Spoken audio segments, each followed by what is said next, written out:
¿Cómo están mis amigos? Mi nombre es Vladimir Díaz, soy estudiante de la Universidad de las Fuerzas Armadas ESPE, de la carrera de Ingeniería Electrónica en Automatización y Control. En esta ocasión les voy a presentar un video tutorial sobre lo que trata la norma IEC 11313. Espero sea de su agrado. Empecemos. Pues bien, lo que vamos a ver en este tutorial es lo siguiente. Tenemos una pequeña introducción. Vamos a ver lo que trata en sí la norma IEC 1131-3, unas implementaciones y unas conclusiones acerca de la norma. Como introducción tenemos que en la actualidad siguen persistiendo sistemas de control específicos de cada uno de los fabricantes, con una programación dependiente y una conexión muy compleja entre los distintos sistemas de control. ¿Y esto qué significa? Pues esto significa que el usuario va a elevar sus costos en cuanto a las implementaciones de los sistemas y además una escasa flexibilidad en lo que se refiere a las soluciones de control industrial. Pues bien, la norma lo que es en sí es un primer paso hacia la estandarización de lo que son los autómatas programables, sus periféricos e incluso lo que es en sí sus lenguajes de programación. Esta norma está dividida en 5 partes. Vamos viendo cada una de ellas. Tenemos la parte 1 que es la visión general, la parte 2 que es el hardware, la parte 3 que es el lenguaje de programación, la parte 4 que son las guías del usuario y para finalizar la parte 5 es la comunicación. En sí también tenemos otra manera de dividir a la norma. También tenemos esta forma de dividir, es una forma estándar, la cual divide en 2 partes, lo que son los elementos comunes y los lenguajes de programación. Vamos a enfocarnos más en este tipo de división de la norma.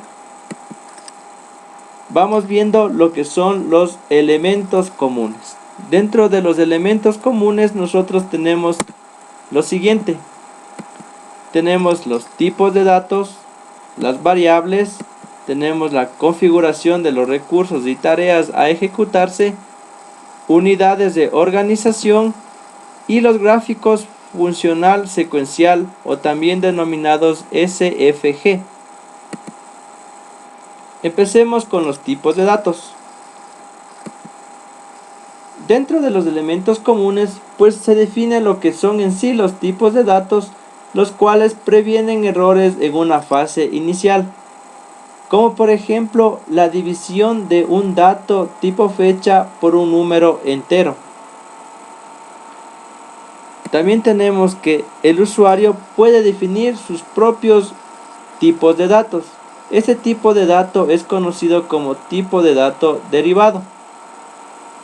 De esta forma, el usuario puede definir, por ejemplo, un canal con una entrada analógica como un tipo de dato, dependiendo de la necesidad dentro de la programación o del sistema que esté realizando.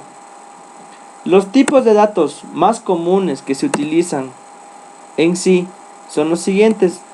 Son las variables booleanas.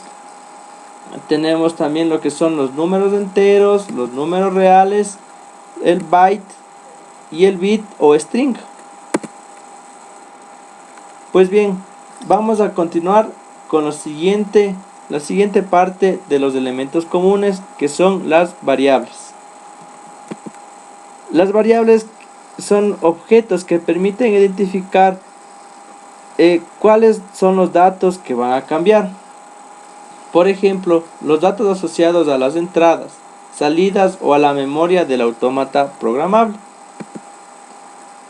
Una variable se puede declarar como uno de los tipos de datos elementales que fueron nombrados anteriormente, o como uno de los tipos de datos derivados que son creados por el usuario. De este modo, se crea un alto nivel de independencia con el hardware, favoreciendo la reusabilidad del software. Es así que las variables se pueden asignar como parámetros y valores iniciales que se establecen al inicio de todo programa para obtener una configuración inicial correcta. Seguidamente, pues vamos a ver lo que trata la configuración, recursos y tareas. En el gráfico lo que se puede ver es que en el nivel más alto, el elemento software requerido para solucionar un problema de control particular puede ser formulado por una configuración. La configuración es específica para un tipo de sistema de control, incluyendo características de hardware. Luego tenemos lo que son los recursos. Los recursos se pueden entender como un procesador capaz de ejecutar programas embebidos en sí. En esta parte también tenemos que los recursos, también tenemos lo que es las tareas que se van a ejecutar. Las tareas controlan la ejecución de un conjunto de programas y o bloques de función. Además, tenemos que los programas están diseñados a partir de un diferente número de elementos de software. Es así que típicamente un programa es una interacción de funciones y bloques funcionales con capacidad para intercambiar datos. Además, tenemos seguidamente lo que, por ejemplo, en lo que tiene que ver a nivel industrial, un PLC convencional contiene un solo recurso, ejecutando una tarea única, pero en un programa de manera cíclica. Es así que el futuro incluye un multiprocesamiento y gestión de programas y eventos. Pues así, la norma IEC 11313 está disponible para un amplio rango de aplicaciones sin tener que dar a conocer otros lenguajes de programación adicionales. Pues enseguida tenemos lo que son las unidades de organización de programa. Tenemos que dentro de esta norma, los programas, los bloques funcionales y funciones se denominan así unidades de organización de programas o simplemente POUs. Dentro de esto tenemos que las funciones. Las funciones se pueden clasificar como funciones de estándar, que son por ejemplo la adición, los valores absolutos, raíces cuadradas, funciones trigonométricas como el seno y coseno. En sí, en estas funciones se abarca más lo que es la parte aritmética o matemática. Además tenemos las funciones definidas por el usuario, las cuales una vez implementadas pueden ser usadas indefinidamente en cualquier tipo de unidad de organización del programa. También tenemos lo que son los bloques funcionales FBS. Pues los bloques funcionales son equivalentes en los circuitos integrados que representan funciones de control especializadas. Además, estos bloques funcionales contienen tanto datos como instrucciones y además pueden guardar los valores de las variables.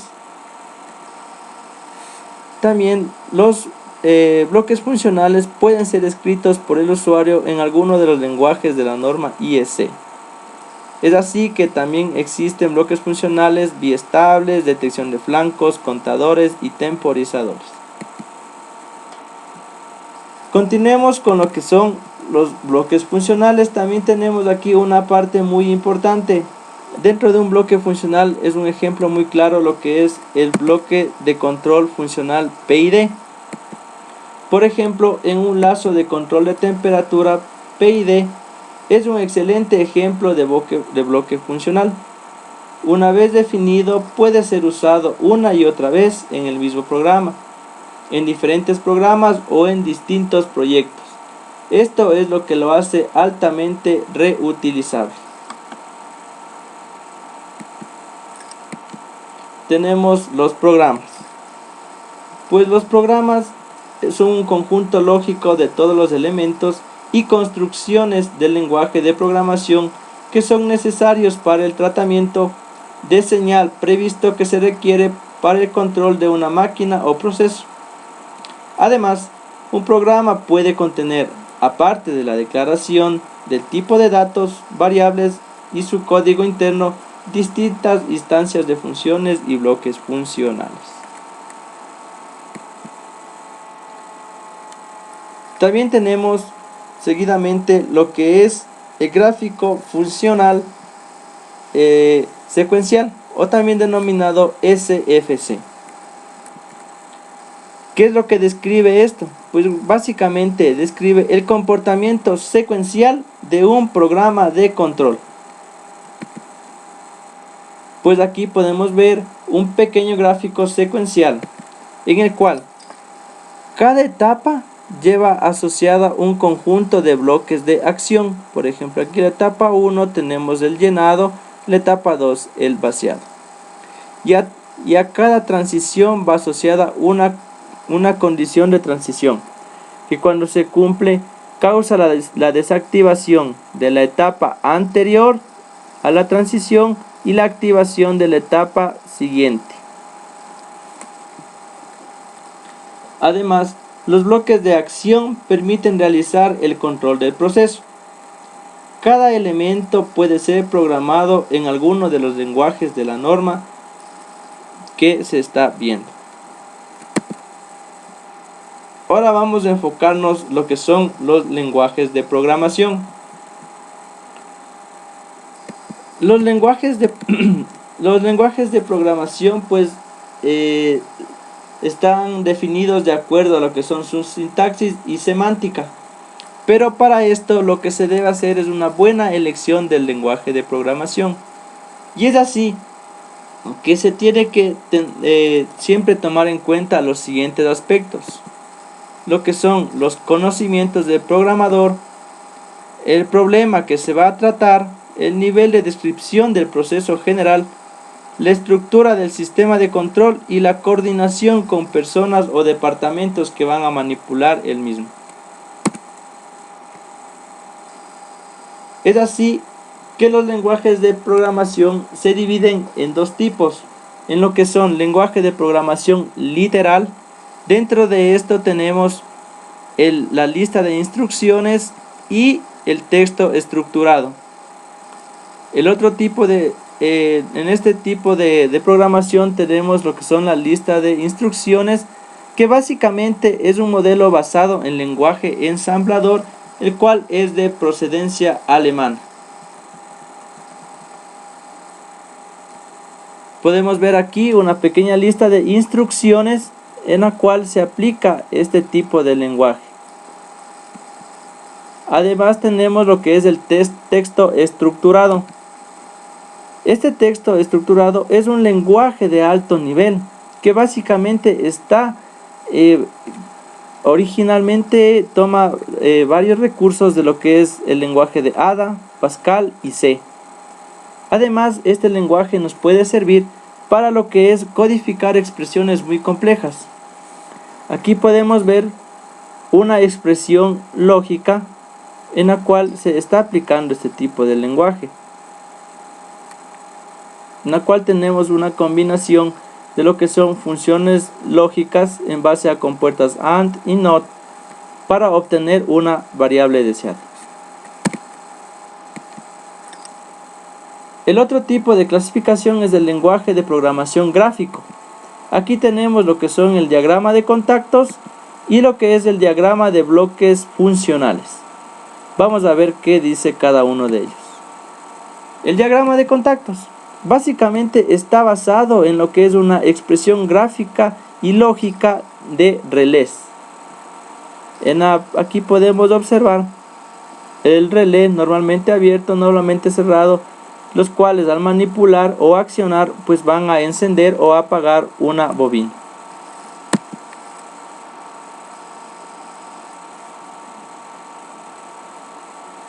También tenemos dentro del lenguaje de programación, tenemos lo que es el top down and bottom up. ¿Esto qué es? La norma también lo que permite es dos formas de desarrollar el programa de control, es decir, de arriba abajo es top down y de abajo hacia arriba es bottom up. Es así que se puede especificar inicialmente la aplicación completa y dividirla en partes, declarar variables y demás procesos que se debe realizar.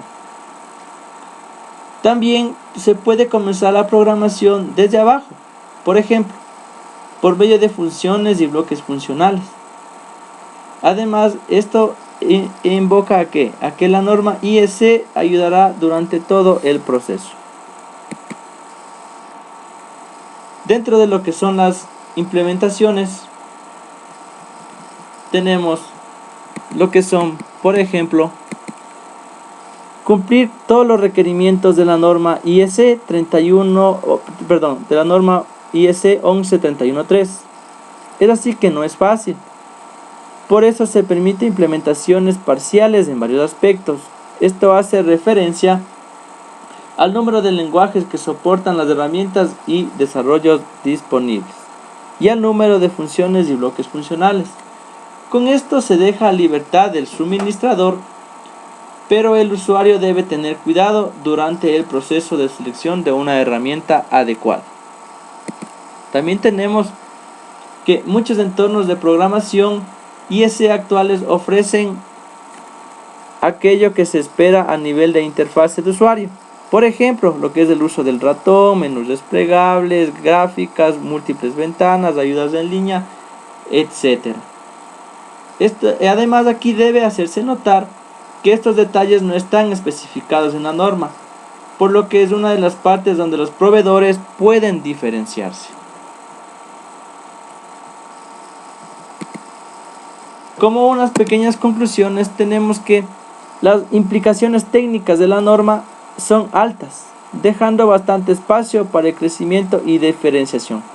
Esto la hace adecuada para entrar óptimamente en el próximo siglo, es decir, está a mediano y largo plazo. Además que el estándar IEC 11.71.3 es una realidad en papel, pues es así que ahora los usuarios que aprecian los beneficios del estándar deben demandar los productos que cubran sus necesidades, de modo que las empresas proveedoras puedan amortizar los gastos de desarrollo de las herramientas adecuadas. Además, tenemos que la norma tendrá un gran impacto en el mundo de control industrial y este no se restringe al mercado convencional de los PLCs, pues ahora mismo se puede adaptar en aplicaciones para control de movimiento, sistemas distribuidos, sistemas de control, incluyendo los sistemas SCADA. Además, tenemos que la norma nos brinda muchos beneficios, como son, por ejemplo, reducir el gasto en recursos humanos, formación y mantenimientos, evitar las fuentes habituales de problemas de flexibilidad y reusabilidad de software. Además, las técnicas de programación son reutilizables en amplios sistemas o en amplios sectores, especialmente en el control industrial o sistema industrial. Combinan adecuadamente diferentes elementos que pueden provenir de diferentes fabricantes, es decir, existe una buena relación entre elementos de diferentes marcas o fabricantes. Pues en sí, tenemos que esto les haya servido de ayuda y un poco de conocimiento acerca de la norma IEC 11.31.3. Les agradezco por su atención. Muchas gracias.